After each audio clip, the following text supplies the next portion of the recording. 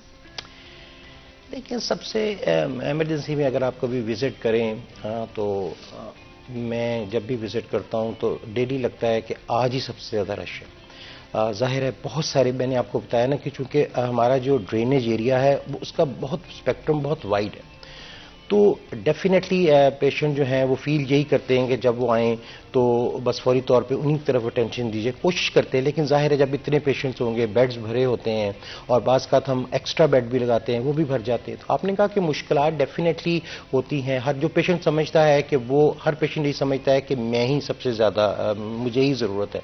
تو آپ نے جہاں تک یہ بات کی ہے مشکلات کی, تو ہم اس مشکلات کو دیکھتے ہوئے ہم اپنا پورا ہم اس کے لیے ہم تیار ہوتے ہیں. ہمارے ڈاکٹرز جو ہیں, ہمارے جونیئر سے لے کر سینئر ڈاکٹرز, پراپر ایمرجنسی میں ان کی اویلیبلٹی ہوتی ہے. جہاں پر سینئر کے کسی کنسلٹنٹ کی ضرورت ہوتی ہے تو ان کو کال کرتے ہیں, ان کو آن کال ہوتے ہیں, پریزنٹ بھی ہوتے ہیں. تو یہ ساری چیزیں جو پاکستان میں ظاہر ہے جو پیشنٹس ہیں ان میں جو سب سے کئی چیز ہے کہ وہ پاس کا ہاسپٹل میں جو ان کی جو آنا ہے وہ لیٹ کر دیتے ہیں. میں نے جیسے پہلے بھی پیریفری کی بات کی ہے, ان میں پراپر ریفرل نہیں ہوتا, یا وہ جو ایسا ٹریٹمنٹ لے رہے ہوتے ہیں جو درست نہیں ہوتا. تو جب ہمارے پاس پہنچتے ہیں تو بہت ساری چیزیں ان کی جو ہوتی ہیں وہ ٹریٹمنٹ جو ہے وہ پراپر نہیں ہو رہا تھا. ہم ان چیزوں کو دیکھنا ہوتا ہے. لیٹ آئے مریض یا اپنی ایسا ٹریٹمنٹ لے کے آئے جو درست نہیں, تو ہمارا فرض ہے کہ ہم ان کو اٹینڈ بھی کرتے ہیں اور حتی الامکان کوشش کرتے ہیں کہ اگر کوئی چیزیں کریکٹ نہیں ہو سکی تو ہم ان کو بہتر ٹریٹمنٹ دے سکیں اور جو ان کا علاج بہتر کر سکیں. فرسٹ رسپونڈرز ونس اگین کسی بھی ایمرجنسی سچویشن میں, کسی بھی خدا نہ خاصہ کرٹیکل کیس کے اندر, first point of contact once again کس طرح میک شور کرتے ہیں کہ وہ ٹرینڈ ہیں, اینڈ ٹریننگ کے اندر کیا ان کو کس طرح سے ان کو سکھایا جاتا ہے اسپیشلی پینک نہ کرنا؟ Because I think that is the most important thing. جب آپ فرسٹ رسپونڈر ہیں, یو آر آن دا سین, آپ کے سامنے ایک کرٹیکل پیشنٹ ہے, اس کی family already probably emotionally charge ہے, کیسے مینیج کرتے ہیں سچویشن؟ دیکھیں, اس میں ہماری ایک چین ہے. ہماری جو ہمارے جو ڈاکٹرز موجود ہوتے ہیں اس میں ہاؤس جاب, اس کے بعد ہمارے پی جی آر یعنی جو پوسٹ گریجویٹ ریزیڈنٹس ہیں وہ ہوتے ہیں, اس کے بعد رجسٹرار ہے اس ایمرجنسی کے. ڈیلی ہمارا ظاہر ہے وارڈ جو ہے, کبھی سرجیکل کے 3 وارڈ ہیں, 4 وارڈ ہیں, تو ان کی ڈیوٹیز جو ہیں وہ بدلتی رہتی ہیں. اس طرح میڈیسن کی ہیں. تو یہ ساری جو چین ہے, ہاؤس جاب میں نے بتایا, جیسے پی جی آر ہو گئے, پھر رجسٹرار ہو گئے, پھر اے پیز آ جاتے ہیں, پھر ایسوسیٹ ہے, کنسلٹنٹ ہے. یہ ایک پورا اس دن کا ان کا پلان ہوتا ہے. ڈیفینیٹلی پہلے ایک جو آتے ہیں تو جو ہمارے ہاؤس جاب کے ڈاکٹرز ہیں وہ ان کو ڈیل کرتے ہیں, اس کے بعد ان کی ہسٹری لیتے ہیں, ایمرجنسی ٹریٹمنٹ دیتے ہیں. اس کے ساتھ ہمارا جو پیرامیڈکس ہے اس کے بعد وہ اپنے سینئر کو بتاتے ہیں, اور پھر وہ ساتھ ساتھ جو ہے ایک سرکل چلتا رہتا ہے. نیکسٹ پیشنٹ آ جاتا ہے, یہی چین اگلے پیشنٹ کے ساتھ چلتی ہے. تو جو جہاں تک آپ نے بات کی ہے پینک ہونے کی, تو میرا خیال ہے ڈاکٹرز کی جب ہم 5 سال ان کو پڑھاتے ہیں, ٹیچ کرتے ہیں, تو اس میں یہ ساری چیزیں سکھائی جاتی ہیں. ان کو بتایا جاتا ہے پیشنٹ کے ساتھ کیسا بیہیویئر ہونا چاہیے, کیسا ایٹیچیوڈ ہونا چاہیے. تو یقیناً ہم اپنے اسٹوڈنٹس کو ان کی جو پہلی ٹریننگ ہے کہ وہ پیشنٹ کے ساتھ یو مسٹ بی پولائٹ. آپ ان کے ساتھ ان کو ایک ایشورنس دیں, ان کے اٹینڈنس کو ایشورنس دے کہ آپ جہاں آئے ہیں یہاں سیف ہیں, یہاں ہمارے پاس ساری فیسلٹیز موجود ہیں. تو ان جنرل ہمارے جو ڈاکٹرز ہیں وہ اس کام میں ڈیفینیٹلی ٹرینڈ ہوتے ہیں, اور وہ ان کا یہ ڈیوٹی ہے ڈاکٹر کی کہ وہ اپنا کام رہے, اپنے ان کے ساتھ ایک ان کا جو ایٹیچیوڈ ہے وہ سافٹ رہے. تو یہ ساری چیزیں ہوتی ہیں. ہو سکتا ہے کہ 100% ایسی چیزیں نہ ہوتی ہوں, کہیں نہ کہیں کوئی ایسی چیز ہو جو ان کو پیشنٹ کے لیے ناگوار ہو, لیکن ہماری حتی الامکان کوشش ہوتی ہے کہ سب پیشنٹ کو بغیر کسی سفارش کے بغیر کسی صرف اس کی مرض کے مطابق اس کو ڈیل کریں. تو یہ ہمارا مین ایم ہوتا ہے. اینڈ آئی تھنک سب سے زیادہ ایک فیکٹر جو کہ کسی بھی میڈیکل ایمرجنسی میں امپورٹنٹ ہوتا ہے وہ فیملیز اینڈ جو لوڈ ونز ہوتے ہیں. I think that's also very important. خدا نخواستہ اگر آپ کی فیملی میں کوئی ایسے شخص ہیں یا آپ کسی کو جانتے ہیں جو کہ کسی میڈیکل کمپلیکیشن سے گزرے، اس کے لیے کاؤنسلنگ سروسز بھی موجود ہیں یا آپ ڈاکٹرز کو ٹرین کرتے ہیں، نرسنگ اسٹاف کو ٹرین کرتے ہیں کہ کس طرح کی کاؤنسلنگ دے سکتے ہیں؟ دیکھیے کاؤنسلنگ ڈیفینیٹلی ہوتی ہے. جو اٹینڈنٹ ساتھ آتے ہیں ان کو میں نے آپ کو جیسے بھی بولا کہ ہم پیشنٹ کے ساتھ ان کے اٹینڈنٹ کے ساتھ بھی انٹریکشن ڈیفینیٹلی کرتے ہیں، اور ظاہر ان کے جو کویشچنز ہیں، ان کی جو کوئریز ہیں یا ان کے پیشنٹ، تو ہم ڈیفینیٹلی ان کے ہمارا اسٹاف ہے، ہمارا پیرامیڈکس ہے، ہماری جو نرسز ہیں، ان کی فیملی کے ساتھ کاؤنسلنگ یقیناً ہوتی ہے. یہ کوئی کاؤنسلنگ کا ایز سچ آفس تو نہیں کہ جہاں پہ بیٹھ کے جاتے ہیں، کیونکہ وہ ڈے ٹو ڈے جو جب بھی وہ ان کے ساتھ اٹینڈنٹس آتے ہیں تو ان کے ساتھ ایک انٹریکشن کی جاتی ہے اور ان کو بتایا جاتا ہے. اور ہمارا یہ فرض ہوتا ہے کہ اگر ان کو کوئی ان کے پیشنٹ کے بارے میں ان کے کوئی کویشچنز ہیں تو یہ ان کا رائٹ ہے اور یہ ہمارا فرض ہے. تو ہم ان دونوں چیزوں کو مینیج کرتے ہیں اور اللہ کا شکر ہے کہ جو فیملیز ہیں ان کو یہ ہم یقیناً ان کو یہ میسج دیتے ہیں. میں نے بتایا کہ اصل بات ہے کہ جب آپ کا پیشنٹ پراپرلی ڈیل ہو رہا ہو اور پراپر اس کا ٹریٹمنٹ ہو رہا تو یہی ان کے لیے ایشورنس کافی ہوتی ہے. تو ہم بائے اپنی سروسز، بائے اپنی اس کے پیشنٹ کو دیکھ کے اس کا علاج کرنے کے، جب وہ دیکھتے ہیں کہ ڈاکٹر اتنے ویجیلنٹ ہیں تو یقیناً ان کا جو کاؤنسلنگ کا جو چیپٹر ہے وہ ڈیفینیٹلی بہت سارا سالو ہو جاتا ہے. And once again I think اگر ہم آج ہیلتھ کیئر کی بات کرتے ہیں، ریسورسز کی لمیٹیشنز ہیں، بجٹنگ کی لمیٹیشنز ہیں، ڈیفینیٹلی اوور برڈنڈ ہیں. ڈیفینیٹلی جس طرح آپ نے بھی بات کی کہ ریموٹ ایریاز ہیں جو گرد و نواح کے علاقے ہیں، فیصل آباد شہر کے آس پاس، وہاں سے بھی آپ کے پاس بہت سارے لوگ آتے ہیں، پیشنٹس آتے ہیں. کیا آج ہمارے ڈاکٹرز، اینڈ میں اوور آل بات کر رہی ہوں generic, overworked and underpaid محسوس کرتے ہیں؟ کچھ حد تک میں سمجھتا ہوں کہ بات درست ہے.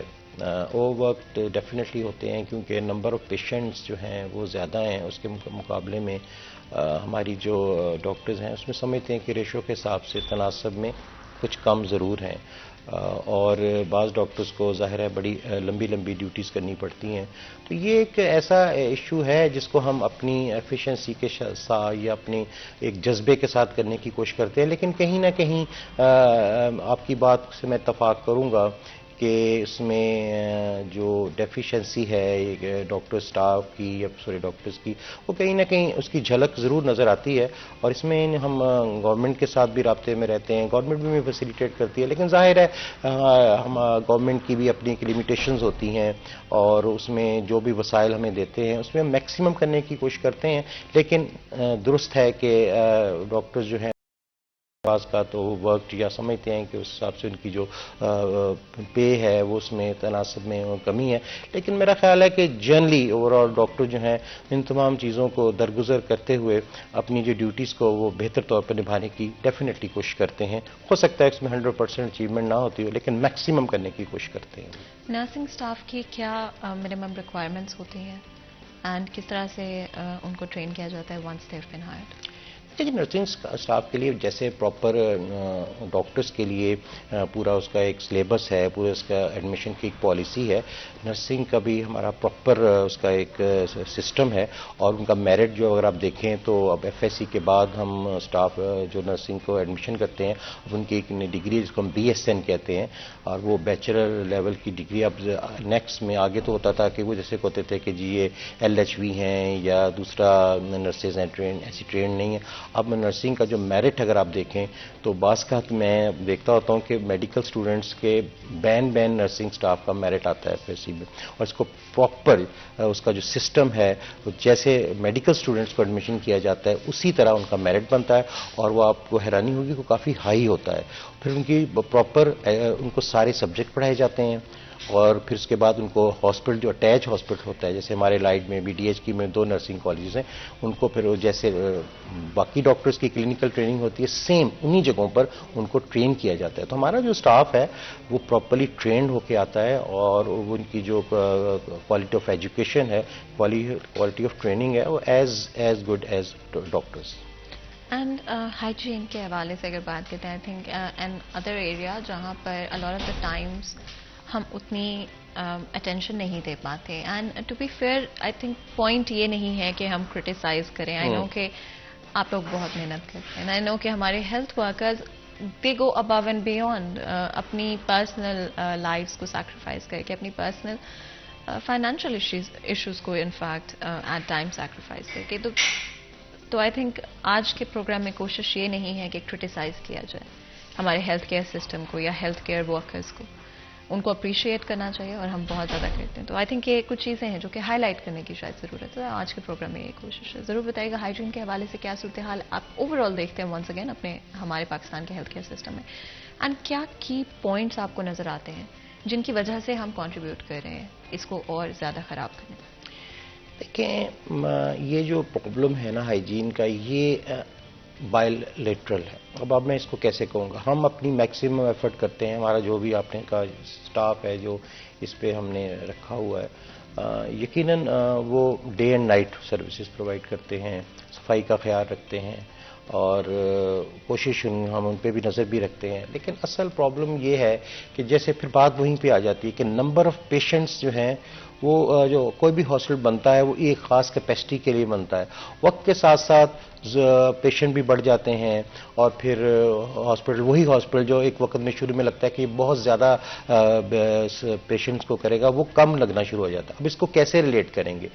ہمارا جو بہت سارے پیشنٹس ہیں, دیکھیں صفائی جو ہے وہ صرف آپ نے اگر ایک جگہ صفائی کر دی ہے تو ہمارے جو آنے والے ہیں ان کے جو اٹینڈنٹس ہیں وہ ان کو بھی یہ اویئرنیس کی ضرورت ہے کہ اگر یہ ہاسپٹل صاف ہوگا, اگر آپ یہاں آئیں آپ خود بھی اس کو صفائی کا خیال رکھیں گے, کہیں کچھ کھایا وہ پھینک دیا, واش روم جاتے ہیں وہ پراپرلی اس کو یوز نہیں کرتے, تو ان کو یہ اویئرنیس میسج میرا یہ ہے کہ ہم میں اگر کوئی کوتاہی ہے تو ہم اس کو تسلیم کرتے ہیں لیکن کوشش نہیں ہوتی. لیکن یہ آنے والے مریضوں کا یا ان کے اٹینڈنٹس کا بھی فرض ہے کہ ان کو بھی یہ معلوم ہو کہ اگر ان کا ہاسپٹل ہائیجینیکلی بہتر ہوگا اور وہ صفائی کا خیال رکھیں گے تو اس کا فائدہ ٹو ورڈز اینڈ انہی کے پیشنٹ کو پہنچے گا. اینڈ مزید گفتگو کریں گے اسی حوالے سے, لیکن اس سے پہلے بریک لیں گے. کہیں مجھے ہمارے ساتھ رہے.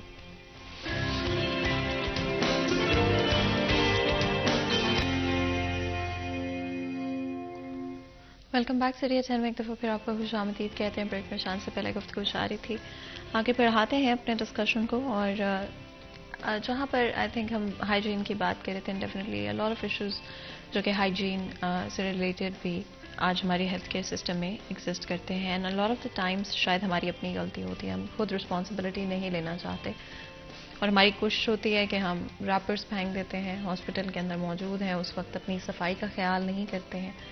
دوسرے پیشنٹس کی اگر آپ ان کے ارد گرد موجود ہیں یا کسی وارڈ میں موجود ہیں وہاں پر بھی خاص خیال رکھنا چاہیے بہت ساری چیزوں کا, لیکن ہم خود بھی اس رسپانسبلٹی کو پورا نہیں کرتے ہیں. یاد رکھیں کہ صرف ہمارے ہیلتھ کیئر سسٹم کی یا ورکرز کی یہ رسپانسبلٹی نہیں ہے, ہر شہری کی یہ رسپانسبلٹی ہے کہ اپنا آپ نے خود کرنا ہے کہ آپ تو ایڈ نہیں کریں.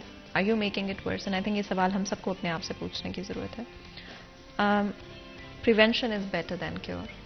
کتنا امپورٹنٹ, اور اگر ہم اپنے ہیلتھ کیئر سسٹم کی بات کرتے ہیں کہاں پہ ہم فال ہیں پریونشن کو لے کر, اور کرنٹلی کتنی بیماریاں یا کتنے, اگر ہم برڈن کی بات کرتے ہیں اپنے ہیلتھ کیئر سسٹم کے اوپر, کتنی رسپانسبلٹی اس میں پریونشن نہ ہونے کی یا نہ کر پانے کی.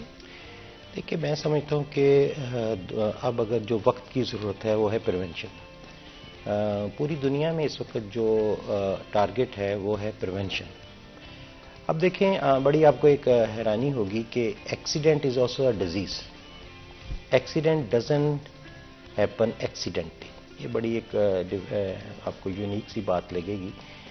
ایکسیڈنٹ کو ہم اپنے کتابوں میں نے آپ کو ابھی بھی مینشن کیا کہ اس کو یہ بھی ایک ڈیزیز ہے اور اس کی بھی کوئی وجہ ہوتی ہے. دنیا میں ابھی پڑھ رہا تھا تو اس میں سویڈن میں ابھی جو ورک ہو رہا ہے کہ وہ اپنے ڈرائیورز کو, جو ان کے بس ڈرائیورز ہیں, ان کو کہتے ہیں کہ they should on duty only for 4 hours. اس کی ریزن یہ ہے کہ ڈرائیور جب فریش ہوگا, اس پہ کم برڈن ہوگا تو وہ بہتر ڈرائیو کر سکے گا, کیونکہ اس کے پاس اکیلی جان نہیں ہے, وہ بس میں بیٹھے ہوئے 30-40 لوگوں کا بھی ذمہ دار ہے.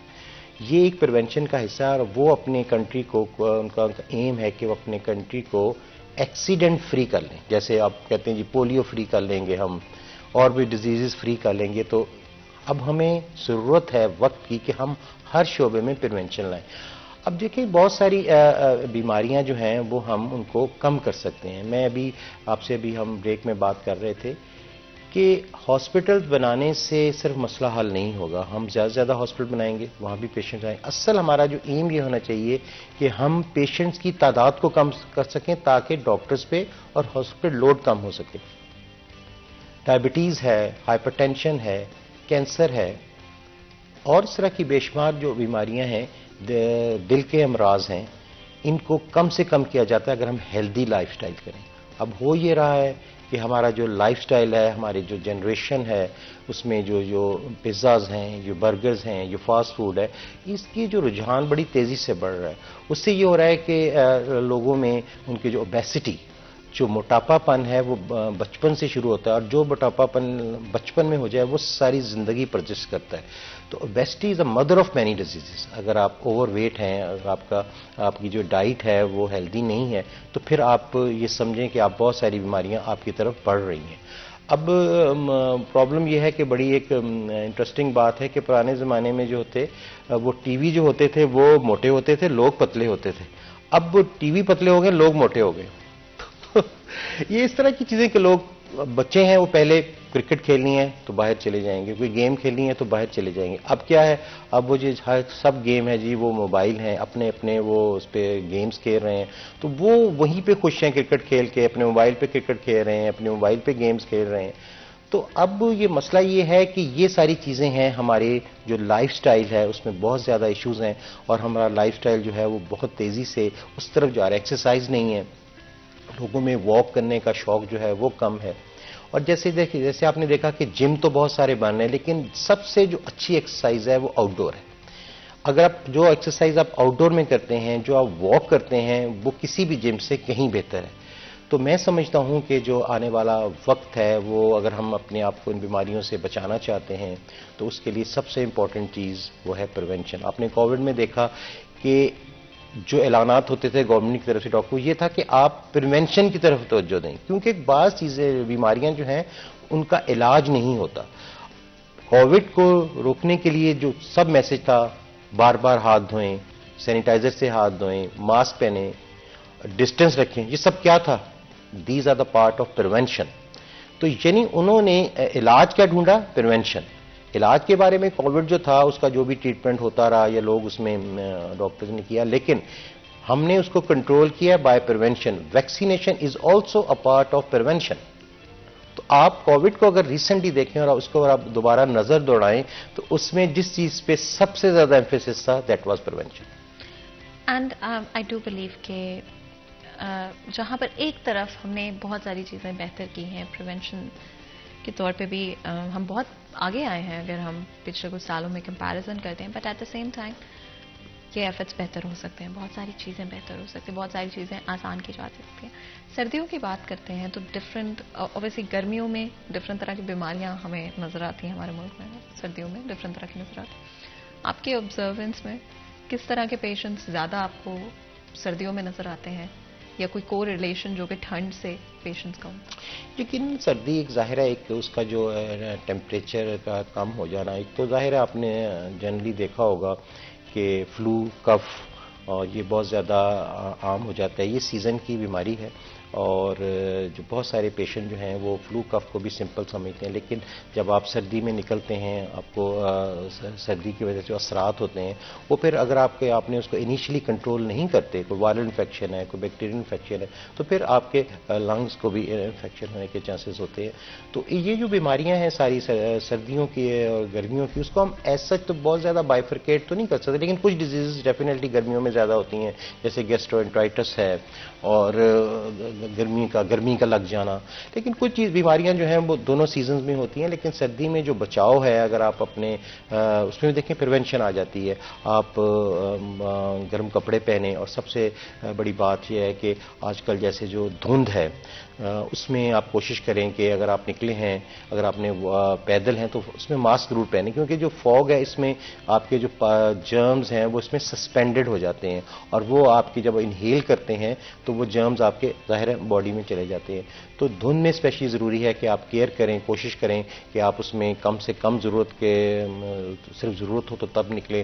اور ایز سچ بھی دھند میں جیسے میں نے کہا کہ accident is also a disease, اس کی یہ ہے کہ کوشش کریں کہ اسی صورت میں آپ اپنے جو کام ہے اس ٹائم پہ کر لیں جس میں دھند کے ہونے کے چانسز کم ہو سکتے ہیں. تو یہ سارے جو سردیوں کو میں اگر کہوں تو سب سے امپورٹنٹ یہ ہے کہ جو اس میں فوگ بھی ہے, پھر اسموگ آ جاتی ہے, تو ان میں پارٹیکل جو ہوتے ہیں وہ سسپینڈڈ ہوتے ہیں اور ان سے آپ کو بچنا انتہائی ضروری ہے. آپ نے اسموگ کی بات کی. اسموگ ہمارے لیے ایک سائلنٹ کلر کی طرح شاید ہے, جو کہ محسوس بھی نہیں ہوتا ہے کہ آپ کو کوئی امپیکٹ ہو رہا ہے یا کوئی افیکٹ پڑ رہا ہے. اتنا آپ کو سٹل ڈفرینس محسوس ہوتا ہے. But over time, over a period of a decade اور 2 decades, اس کے کیا لانگ ٹرم افیکٹ؟ دیکھیں, سب سے تو بڑی بات وہی ہے کہ یہ جو اسموک کا ہونا, یہ جو گاڑیوں ہیں, یہ جو پچھلے آپ نے پڑھا ہوگا کہ جہاں پر اینٹیں بنتی ہیں, بھٹے تھے, وہاں سے جو نکلتا تھا ان کا اسموک, تو وہ ایک بہت بڑا کنٹریبیوٹری فیکٹر تھا اس کو فوگ پلس جس کے ساتھ اسموک جو بن گئی. تو لانگ ٹرم یقیناً ان میں ہمیں جو بات تو پھر وہی آ جاتی ہے کہ اس میں ہمیں بھی پریونشن ایسے میجرز کرنے چاہیے. جہاں پر ایسی گاڑیاں ہیں جو روڈز میں آئیں, ان کے بارے میں جو ٹریفک پولیس ہے, جو ادارے ہیں, ایسی گاڑیوں کو روکیں جن کے پراپر سائلنسر نہیں ہیں, جو گاڑیاں ایسی ہیں جن کے انجن میں سے دھواں زیادہ نکلتا ہے. خاص طور پر بسیز ہیں, آپ نے دیکھا ہوگا یہ جو پبلک ٹرانسپورٹ میں جو پرائیویٹ جو بسیز ہیں, جو پبلک کی یا دوسری دونوں ہیں, بہت ساری گاڑیاں جو ہیں آپ نے دیکھی ہوگی, ان کا دھواں ان میں سے اس طرح کا نکل رہا ہوتا ہے. That is the most contributory factor. اگر ہم اس کو نہیں روکیں گے تو ڈیفینیٹلی یہ چیزیں بڑھتی جائیں گی, اور اس میں بیماریوں کی, آنکھوں کی بیماریاں ہیں, کان کی بیماریاں ہیں, پھیپھڑے کی بیماریاں ہیں, یہ ساری چیزیں جو ہے وہ ان میں اضافہ ہوا بھی ہے. اور اس میں گورنمنٹ نے اقدامات کیے ہیں پچھلے سالوں کی نسبت, کچھ اس میں بہتری بھی آئی ہے. لیکن اگر ہمیں اس پہ زیادہ ویجیلنٹ ہونے کی ضرورت ہے, اور ان فیوچر ہمیں اس کے لیے وہی میجرز کرنے چاہیے تاکہ یہ اس میں کم سے کم ہو سکے. بالکل. یہاں پر ایک بریک لیں گے, کہیں میں چیک ہمارے ساتھ.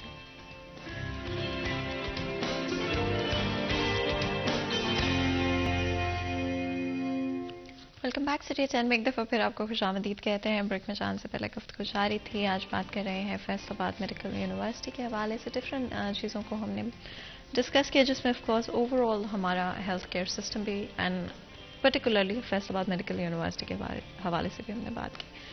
Moving forward, I think one of the biggest questions جو کہ آج کے وقت میں ہر کوئی آنسر کرنا چاہتا ہے, یا جس کا آنسر کسی کو چاہیے, وہ ہے اپنے کریئر کے حوالے سے. کیا ڈیسیجنز ہو سکتے ہیں کہ آپ کے پاس آپشنز موجود ہیں. A lot of the times medical students medical تو کر لیتے ہیں, لیکن اس کے بعد ان کے انٹرسٹ الائن نہیں کرتے, پرٹیکولرلی کہ وہ ہیلتھ کیئر میں as a doctor, as a surgeon, as a کسی بھی طرح سے انوالو ہونا چاہتے ہیں. تو اس کے حوالے سے بات چیت کر لیتے ہیں. آپ کے اپنے اگر کریئر کی بات کرتے ہیں, کریئر جرنی کی بات کرتے ہیں, تو ضرور بتائے گا کہ کس پوائنٹ پہ آپ نے سوچا کہ اچھا دس از ناٹ فار می, میں شاید ڈاکٹر نہیں بننا چاہتا, بلکہ میں چاہتا ہوں کہ میں چیزوں کو ایڈمنسٹر کروں یا میں پریونشن کی طرف جاؤں. کیا پوائنٹ تھا اور کیا فیکٹرز تھے جن کی بیسس پہ آپ نے یہ فیصلہ کیا؟ دیکھیں, بیسیکلی تو ڈاکٹر کا جو میں سمجھتا ہوں کہ جو مین ایم اور جو مین اس کا سوسائٹی میں رول ہونا چاہیے وہ مریض کی خدمت اور اس کا علاج ہے.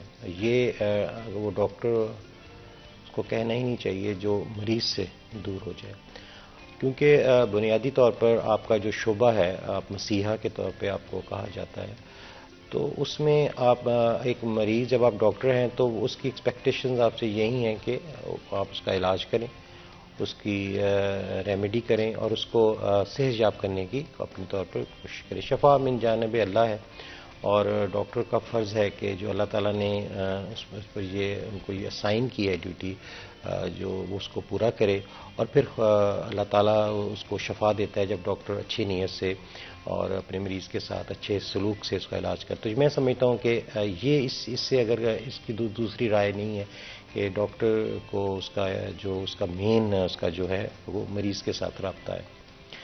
جہاں تک بات کی ہے کہ اس کے ساتھ ہی ڈاکٹرز کا جو رول ہے صرف نہ صرف مریضوں کو دیکھنا ہے، اس کو اپنے آئندہ آنے والی نسل ہے اس کو پڑھانا بھی ہے. میرا کافی عرصہ جو ہے وہ ٹیچنگ میں گزرا ہے، کیونکہ جب آپ کے پاس جو علم ہے جو آپ سیکھتے ہیں، جب تک آپ اس کو آگے اپنی نسلوں کو ٹرانسفر نہیں کریں گے وہ آپ کا جو علم ہے وہ ضائع چلا جائے گا. تو ڈاکٹر جو ہیں ایٹ اے ٹائم مریضوں کو بھی دیکھ رہے ہوتے ہیں، اور یہ ان کو اللہ تعالیٰ نے بڑی ہمیں یہ ڈاکٹرز کے لیے ہے کہ وہ تعلیم بھی دے رہے ہیں اور ٹریٹمنٹ بھی دے رہے ہیں. تو یہ دونوں چیزیں جو ہے کمبینیشن ہے ایک ڈاکٹر کا کہ اپنے علم کو آگے ٹرانسفر کرے تعلیم کے ذریعے، اپنی سکلز کو اپنے آنے والے جو جونیئرز ہیں ان کو ٹرانسفر. تو یہ مین جو چیز ہے ڈاکٹر کا رول جو ہے وہ اس طرح ہے. باقی یہ ہے کہ ذاتی طور پہ میں سمجھتا ہوں کہ جب آپ سینئر ہو جاتے ہیں، جب آپ کام سیکھ جاتے ہیں، جب آپ اپنے سارے اپنے تجربے آپ کو گزارتے ہیں اپنی لائف، تو پھر آپ چیزوں کو نہ صرف ٹریٹمنٹ ضروری ہے، تعلیم ضروری ہے، پر ان کو ایڈمنسٹریشن کی بھی ضروری ہے تاکہ وہ چیزیں ایک صحیح انداز میں اور ریگولر طریقے سے آگے چلیں. کیونکہ اگر آپ کسی بھی چیز کو مانیٹر نہیں کرتے، اب آپ سینئر ہوتے ہیں، آپ اس کو ایڈمنسٹریشن میں دیکھتے ہیں کہ یہ چیزیں جو ہیں اگر ہم کر لیں تو تعلیم کا معیار بھی بہتر ہوگا اور لوگوں کے علاج کا معیار بھی بہتر ہوگا. تو یہ جو ڈاکٹر کا جو سفر ہے زندگی کا وہ شروع ہوتا ہے مریض کے ساتھ، پھر اپنا علم بڑھاتا ہے، اسکل بڑھاتا ہے، اور پھر اپنی اسکل کو آگے ٹرانسفر کرتا ہے. اور جب یہ سب کچھ دیکھتا ہے اس کے بعد میں سمجھتا ہوں کہ اس کا فرض بنتا ہے کہ جو اس نے اپنی لائف میں دیکھا ہے کہ کوئی کہاں پہ چیزوں میں کمی ہے، تو اس کو ایڈمنسٹریشن کے پوائنٹ آف ویو سے دیکھنے کے لیے میں نے ذاتی طور پر یہی اس چیز کو دیکھا کہ اب مجھے اس طرف آنا چاہیے جو چیزیں، کیونکہ میں اسی کالج جہاں پہ میں آج ہوں یہیں کا میں اسٹوڈنٹ ہوں، تو میں سمجھتا ہوں کہ میں پے بیک کروں اس سینس میں کہ میں ان میں جو کہیں پہ کوئی لوپ ہول ہے، کمی ہے، بینگ ایڈمنسٹریٹر میں اس کو دور کرنے کی کوشش کرتا ہوں. پبلک ہیلتھ میں سب سے زیادہ امپورٹنٹ کیا ایسپیکٹس ہوتے ہیں اور پاکستان میں کتنے پرسنٹ میٹ ہوتے ہوئے نظر آتے ہیں؟ میرا خیال ہے اس میں پبلک ہیلتھ کی جو جسے میں پریونشن کے ریفر سے بات کروں تو اس میں ابھی کافی کام ہونے والا ہے. اور ابھی ہماری جو سب سے امپورٹنٹ چیز ہے اویئرنیس. اگر آپ کسی کو ایک میسج دیتے ہیں تو وہ میسج وہاں تک پہنچنا بہت ضروری ہے. جیسے آج میں یہاں بیٹھا ہوں تو میرا مین مقصد میسج یہی دینا ہے کہ جب تک آپ اپنی ہائیجین آپ کے گھر سے شروع ہوتی ہے، آپ کا گھر صاف ہو، آپ کے جو کھانے کے ٹائمنگز ہیں وہ بہتر ہوں، آپ کا کھانا جو ہے وہ متوازن غذا کھا رہے ہیں. زیادہ کھانا جو ہے وہ صحت مند ہونے کی نشانی نہیں ہے. ہم کہتے ہیں کہ ہم زیادہ کھائیں گے تو زیادہ صحت مند ہوں گے. بیلنس کھانا، متوازن غذا کھانا، ٹائم پہ کھانا، وقت پر اٹھنا، وقت پر اپنے سارے کام کرنا، یہ سب ہائیجین کا حصہ ہے. یعنی اگر آپ کی نیند پوری ہوگی، آپ اپنے کام ٹائمنگ پہ کریں گے تو آپ کو بیماریاں کم سے کم ہوں گی. اگر آپ اوور برڈن ہیں یا پراپر ٹائم پہ آپ کھانا نہیں کھاتے یا ریسٹ نہیں پراپر کرتے تو پھر آپ کی امیونٹی ویک ہوتی ہے تو بیماریاں آپ کی طرف وار کرتی ہیں. تو ہمارے لوگوں میں جنرلی جو ہے یہ بہت ضروری ہے کہ گورنمنٹ کی طرف سے بھی ظاہر ہے اس میں ورک کرنا بھی کر رہے ہیں اور ہونا ضروری ہے، لیکن اصل کوشچن یہ ہے کہ آپ کو خود معلوم ہو کہ آپ جو کر رہے ہیں وہ صحیح کر رہے ہیں. ہمیں بہت سارا یہی نہیں علم ہوتا کہ ہم جو کھانا کھا رہے ہیں یا ہماری جو روٹین ہے یہ ہیلدی روٹین نہیں ہے.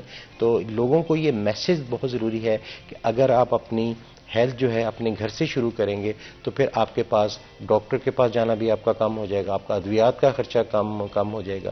تو اگر آپ کھانا اتنا کھا رہے ہیں جتنا ضرورت ہے تو پھر آپ کا دوائیوں کا خرچہ بھی بچ جائے گا. تو دونوں چیزیں آپ کے ساتھ میچ کرتی ہیں. گورنمنٹ لیول پر اگر بات کرتے ہیں اینڈ کنٹری وائڈ اگر ہم بات کرتے ہیں that includes different classes, that includes different incomes, different areas, remote areas, for fetched areas. کیا ڈفرنس نظر آتا ہے ان ساری چیزوں کا؟ جیسے اگر آپ جیسے آپ سٹی سے باہر نکلتے جاتے ہیں، جیسے آپ انکم میں نیچے آتے جاتے ہیں، کیا ڈفرنس دیکھتے ہیں؟ کہ رورل اور جو اربن ایریاز میں یقیناً فرق ہے، اور ہمارے جو شہروں میں جو ایک پولوشن کا ہے، نوائز پولوشن ہے، ادروائز جو آپ سے ہم نے پہلے بات کی اسموک ہے، اور انڈسٹریلائزیشن بہت زیادہ ہو چکی ہے، بلڈنگ زیادہ ہو رہی ہیں، جو ہیں لوگوں کو واک کرنے کی یا گارڈنز ہیں وہ ان میں کمی آتی جا رہی ہے. تو یہ فیکٹر ایسے ہیں جو ڈائریکٹلی ہیلتھ کے ساتھ ریلیٹڈ ہیں. جہاں تک رورل ایریاز میں ہے، یقیناً وہاں کی جو انوائرمنٹ ہے یا وہ شہروں سے قدرے بہتر ہے. لیکن اب جو گاؤں بھی ہیں وہ بھی اب شہروں کے ساتھ نزدیک آتے جا رہے ہیں کمپیریٹیولی, اور بہت ساری جو پرابلم شہروں میں تھیں اب وہ جو رورل ایریاز میں بھی ہو رہی ہیں. اور فوڈ کا پیور ہونا اب یہ بہت بڑا ایشو ہے کہ آپ مارکیٹ سے دودھ لیتے ہیں, آپ سبزیاں لیتے ہیں, ان میں بھی بہت سارے ایسے فیکٹرز ہیں جو آپ کی ہیلتھ پہ امپیکٹ کرتے ہیں. جیسے دودھ میں آپ سمجھتے ہیں کہ وہ پیور آپ کو نہیں ملتا, پانی ملایا جاتا ہے, اور پھر جو آپ کی سبزیاں ہیں, پھل ہیں, ان کو تازہ رکھنے کے لیے یا ان کی بہتر فصل لینے کے لیے ہم مختلف جو ہیں وہ اسپرے وغیرہ کرتے ہیں. جو جب ہم پھلوں کو یا سبزیوں کو لاتے ہیں تو ہم پراپر ان کو واش نہیں کرتے, جس کی وجہ سے وہ جو اسپرے ہے ان کے جو امپیکٹس ہیں وہ ہماری ہیلتھ کو ڈسٹرب کرتے ہیں. تو اب یہ جو ڈفرینس ہے جو رورل اربن میں وہ بھی اب کم ہوتا جا رہا ہے, کیونکہ اب ان ایریاز میں بھی چیزیں جو ہیں وہ اتنی پیور نہیں رہیں جو ایک زمانے میں ہوا کرتی تھیں. تو سب سے امپورٹنٹ چیزیں یہ ہیں کہ گورنمنٹ لیول پہ بھی اور اپنے پرسنل لیول پہ ہم ویجیلنٹ رہیں کہ ہم جو چیز گھر میں لاتے ہیں وہ پیور ہونی چاہیے, اور اس کے لیے ظاہر ہے کوشش تو کی جا سکتی ہے. شاید ہم اس میں بہت کامیاب تو نہ ہو سکیں, لیکن بہرحال انسان کو کوشش کریں تو اس کی چیزوں کو مینیمائز کیا جا سکتا ہے. اویئرنیس کیا رول پلے کرتی ہے public health over all and ہماری ہیلتھ کیئر سسٹم؟ اویئرنیس کا بہت مین رول ہے. میں نے آپ کو پہلے بھی بولا کہ آپ کو ایک چیز کا علم ہی نہیں ہے. آپ جو کام کر رہے ہیں وہ آپ کے نزدیک وہ درست ہے, لیکن میڈیکلی وہ درست نہیں ہے. اس کا رول یہ ہے کہ لوگوں کو جو میسج پہنچانا, اور آپ کے پاس میں سمجھتا ہوں کہ ایک ڈاکٹر کے پاس جب پیشنٹ آتا ہے تو اس کا یہ فرض ہونا چاہیے کہ ایک تو اس کو وہ ٹریٹمنٹ دے جو میڈیسن لکھ کے دے, لیکن سب سے امپورٹنٹ ہے اس کو جو ہم شاید بعض کا مریض کو نہیں بتا سکتے کہ اس کو یہ میسج ضرور دے. اگر اس کو ڈائبٹیز ہے صرف دوائی لکھ کے دینا, ہائپر ٹینشن ہے, ہارٹ ڈیزیز ہے, اس کو صرف میڈیسن لکھ کے دینے سے مسئلہ حل نہیں ہوگا. میڈیسن کھائے گا پھر گھر جا کے وہی سب کچھ کرنے لگے گا, وہی اس کی روٹین ہوگی. کہے گا ڈاکٹر صاحب کو میں نے دکھا لیا ہے, ڈاکٹر صاحب نے میڈیسن دے دی ہے, سے انسولین دی ہے, میں 2 یونٹ زیادہ کر لوں گا. میں نے ایسے کئی لوگوں کو دیکھا ہے ادھر سے کوئی ڈرنک پیتے ہیں, سافٹ ڈرنک, اور کہتے کوئی نہیں جی میں آج جو ہے نا میں نے میٹھا کھا لیا زیادہ تو میں انسولین کے 2 یونٹ بڑھا لوں گا. یہ جو اسٹریٹجی ہے نا کہ جی ادھر سے ہم کھا لیں گے, ادھر سے 2 یونٹ بڑھا لیں گے, یہاں پہ پوائنٹ آتا ہے کہ آپ کا جو شوگر لیول اگر بڑا ہے اس نے جو باڈی میں ڈیمیج کیا ہے وہ بعض کا ریورسیبل نہیں ہوتا. ہائپر ٹینشن ہے, آپ کیئر نہیں کرتے. تو میسج ڈاکٹرز کے, میں اس پہ ڈاکٹرز کو بہت زیادہ ان کو یہ آج میں میسج دینا چاہوں گا کہ صرف میڈیسن دینے سے مسئلہ حل نہیں ہو رہا, ہمیں ایک ان کے ساتھ پراپر ایک میسج دینا. اور میں تو کہتا ہوں پرسکرپشن میں وہ بعض ڈاکٹرز لکھتے بھی ہیں, لکھ کے دیں, بتائیں, اور اس کو اس بات پہ کہیں کہ جناب یہ میڈیسن ہم آپ کو 2 گولیاں بڑھانے سے مسئلہ حل نہیں ہوگا, 2 چیزیں کم کرنے سے لائف سٹائل میں بہتر کرنے سے یہ مسئلہ حل ہوگا. بالکل, آپ کو بہت بہت شکریہ آج ہمارے شو کے لیے وقت نکالنے کے لیے. یہاں پر آج کے پروگرام کا وقت ختم ہوتا ہے, مجھے اجازت ہے, اپنا خیال رکھیں, اللہ حافظ.